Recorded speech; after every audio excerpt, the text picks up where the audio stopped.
Hello, and welcome to River Network's self-paced organizational growth learning series, focused on key topics for organizations growing their internal capacity. This series is best suited for groups who have already invested in their basic organizational structures, such as their mission statement, roles, leadership, and work plans. You can learn more about those topics by accessing our Organizational Health Self-Paced Learning series. In this series, you will be guided through topics such as basic communications, risk assessment, leadership transitions, and community assessment planning. Whether you're part of an incorporated nonprofit organization, an advisory board or committee, a volunteer-run community group, or another type of watershed group, these topics will be relevant for advancing your mission-driven work. This episode will introduce the organizational growth checklist and dive into the first topic on it: communications. For those who aren't familiar with River Network, we work to grow and strengthen a national network of water, justice, and river advocates. We convene and build our network with training, resources, peer groups, technical support, funding, and in-person gatherings like our national conference, River Rally.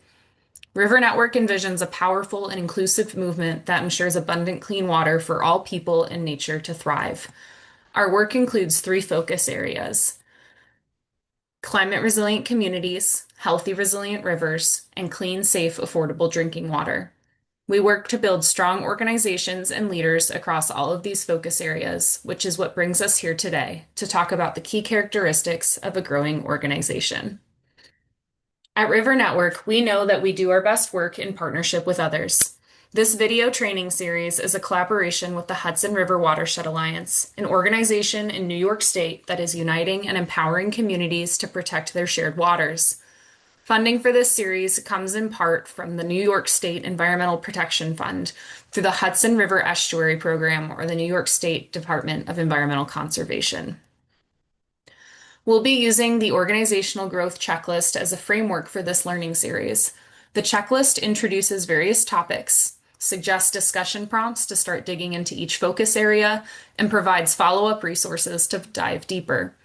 The checklist is best used in conjunction with the self-paced learning series, as well as the downloadable templates and worksheets that accompany each episode. The first episode, focused on communications, will cover the following key points: giving an easy definition for communications that's applicable to your group, no matter your current capacity, determining audiences and matching them to different communications you might want to send, crafting and choosing the right messages and messengers, and managing communications assets. As a starting point, it's important to clarify that communications can fall into 2 categories: those internal to your group or organization, and those which are external. Internal communication includes everything shared within your group that might be directed to staff, board members, volunteers, or others involved in actually operating your group.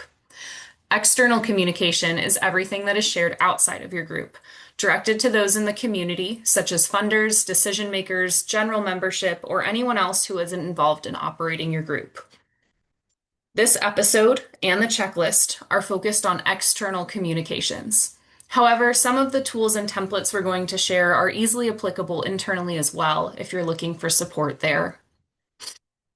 We want to start by giving a single and flexible definition of communications for the purpose of this episode. When we say communications, we are referring to any messages shared between your group or organization and its defined audiences. This could include things like fundraising appeals, news, event notices, newsletters, press coverage, sign-on letters, and more. Often, groups are communicating using platforms like a website, social media, emails, print, meetings, events, and media coverage. There are a number of reasons for why we communicate, but a few common ones include communicating the impact of our work, soliciting others for resources, whether that's funding, in-kind donations, or time and expertise, building visibility or legitimacy as a group, bringing attention to a local issue and ideally influencing its outcome, or taking a stance on an issue and garnering support for it. Take a moment to think of a few key reasons why your own group needs to communicate externally about your work. A few terms you might hear when talking about communications include the following. Your brand includes the visible and tangible elements that convey your identity. This includes things like logos, images, and colors. Your voice includes linguistic elements that convey personality and point of view. These are often aligned with your mission statement and core values. Voice remains consistent regardless of the messengers, the audience, or the communication, because it reflects who your group is and what they value and believe. You might have a list of key terms or messages that are always used to describe your work for consistency. This is a great place to start developing your group's voice. The last term is collateral or assets, which refers to the physical and digital products that achieve a communications plan, such as flyers, videos, posters, social media posts, blog posts, images, and more. With an understanding of what we mean by communications, a few ideas of why we communicate externally, and some terminology to describe the work of communications, let's take a closer look at who we communicate with. Who we communicate with is just as important as what we are trying to say. While you might argue reasonably that everyone should know about your work, engage in your mission, or care about your cause, the reality is that not everyone can or will. It's important to define more specific audiences than the general public when thinking about the messages you want to get out. Challenge yourself to think more specifically about your audience. It can be helpful to sort into a few easy categories. First, think about those who you already have support or engagement from, such as volunteers, members, and donors. They are already aligned with your work to some degree. Secondly, think about those who you don't have support from, but could with a little effort. We'll call them prospects. Think of people who have access to things you need, but who don't know about your work yet. Third are those who are maybe in opposition to your work or generate barriers and burdens to completing your mission. This audience takes a lot of work and planning to communicate with effectively. You can generate communications materials and messages specific to those big general groups, or be more intentional about delivering certain messages to subgroups. The simplest way to make sure certain audiences receive the right messages is to keep up-to-date contact lists with audience categories or tags. There are a lot of ways to do this, depending on how many contacts you're keeping track of. Many software programs allow you to tag contacts for easy sorting or segment lists for specific targeted messages. You might use tags like volunteer, donor, or event attendee to increase your ability to reach supporters more meaningfully.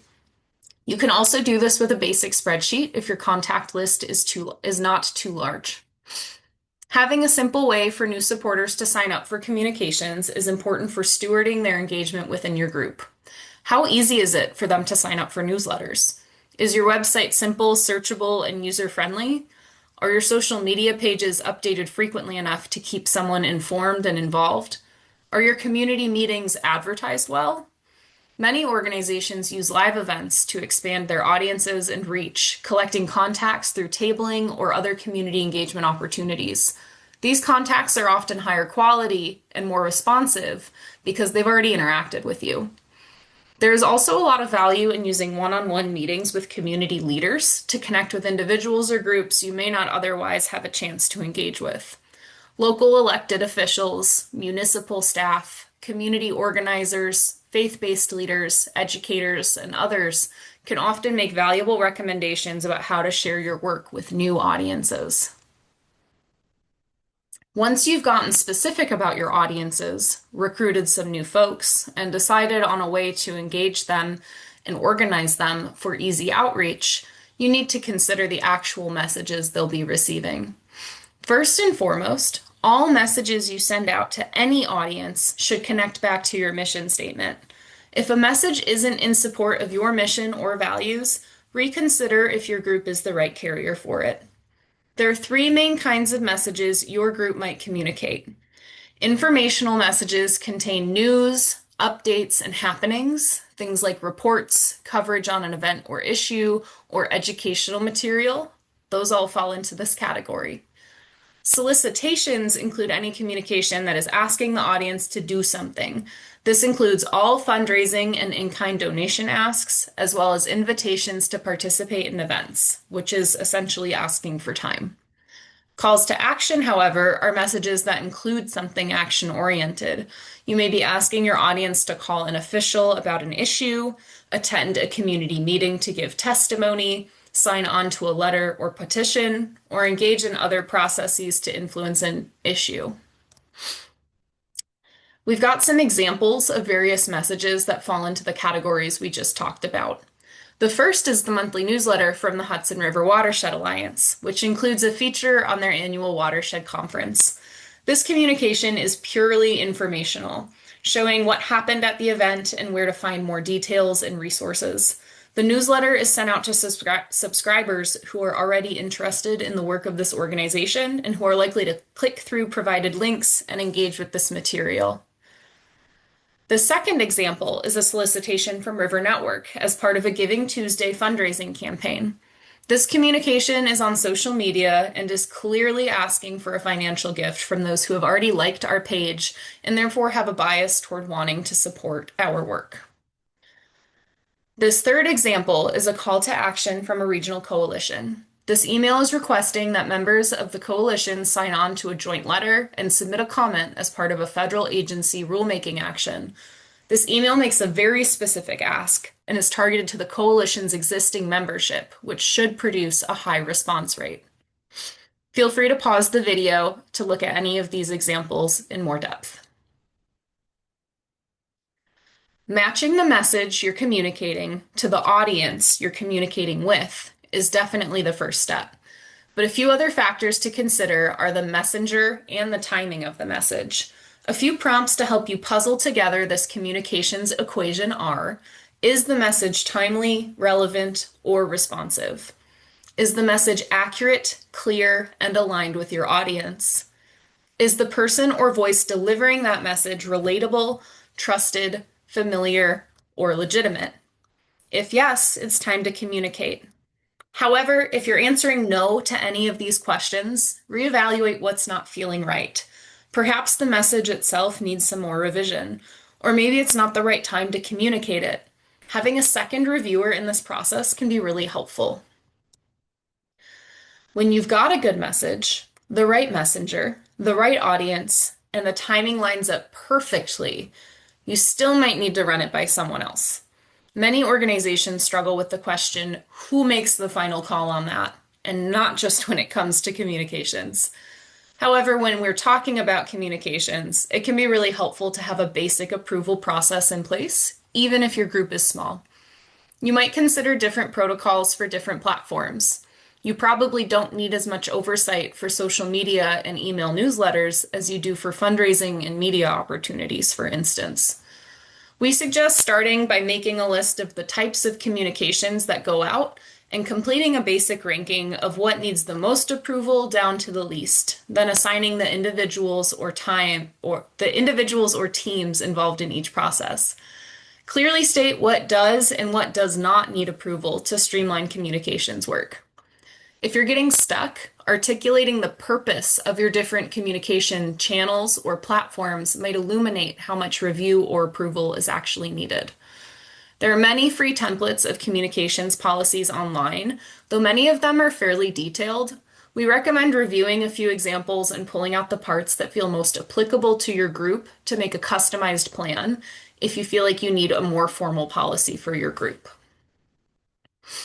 Accompanying your approval policy or protocol is a general communications plan. A plan helps you understand the purpose of different communications, the channels or platforms being used to communicate, who on your team is responsible for doing what, and the resource needs such as timing, funding, or capacity. This first example demonstrates a fundraising campaign communications plan. While this is simplified, you can see that the channels, approver, and timing are listed for each objective, as well as notes that break down additional roles or tasks.